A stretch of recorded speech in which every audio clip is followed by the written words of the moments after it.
Hi. Say hi to my unicorn first. Okay.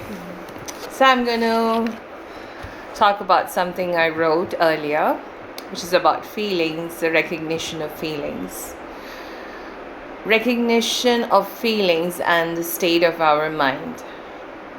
Now, this is rarely a linear process. You may feel one thing in the moment, and a few hours later, that feeling changes as the story in your mind shifts and your perspective evolves. So, which feeling is true? Which story do you believe? The truth is that the feelings are real, based on the stories that we carry.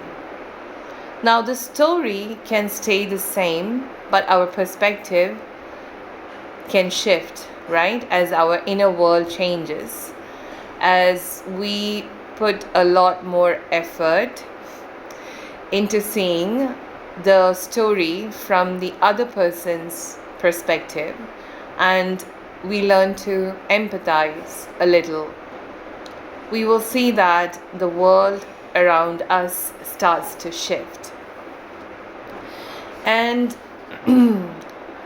what is actually shaping that world is how we regulate our nervous system. When the body is hijacked by fear and enters a fight, flight, or freeze mode, the nervous system is dysregulated. Now, if we continue feeling that story in the moment, it can quickly spiral into anxiety, fear, breathlessness, or even panic. So, how do we work with the nervous system? The answer isn't to wait until we are overwhelmed and then try to remember a breathing technique. It doesn't work like that, right? In the middle of a meltdown, nobody is thinking, I need to breathe these many counts and I'm going to feel better. No. Maybe with practice that will come along, but initially, how will we work around this issue that we have? So, people simply can't switch gears. They cannot. The thinking brain goes offline and the body takes over. So instead, we prepare our nervous system before life becomes challenging, knowing that every day brings something uncertain. And we start our day by strengthening our inner foundation.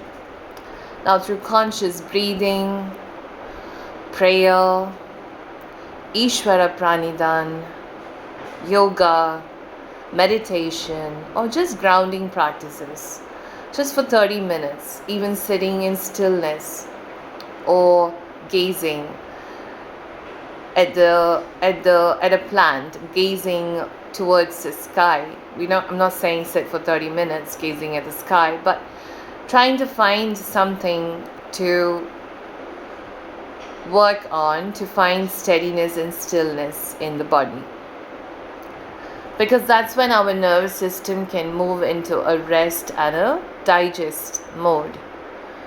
A rest and a digest mode doesn't mean you are not doing anything. It just means that our nervous system is more regulated to process the external environment from which we gather information. We're constantly bombarded by it. But if our inner state is already in chaos, the external environment will quickly spiral into something beyond our control.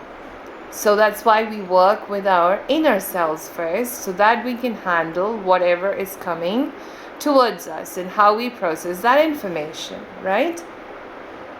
So this isn't about perfection. It's an expression of choosing health holistically. When difficult emotions arise, practice staying present, even if it's only for a minute or two. Notice the feeling without immediately asking, was I right or wrong? Or trying to solve the story. With consistency, something begins to change. The nervous system feels that it's safe. The mind becomes less reactive. Space appears between the feeling and the story. That's what we need. Growth is much like a gestation period. Nothing transforms overnight. Every practice, every moment of stillness is shaping a new way of being. Don't underestimate the power of your practice and the effects on the mind. I repeat that. Do not underestimate the power of your practices and the effects on the mind. Over time, where once everything felt impossible starts to feel natural. And that's where healing begins. Your healing begins inside of you, and it starts within our nervous system. Thank you.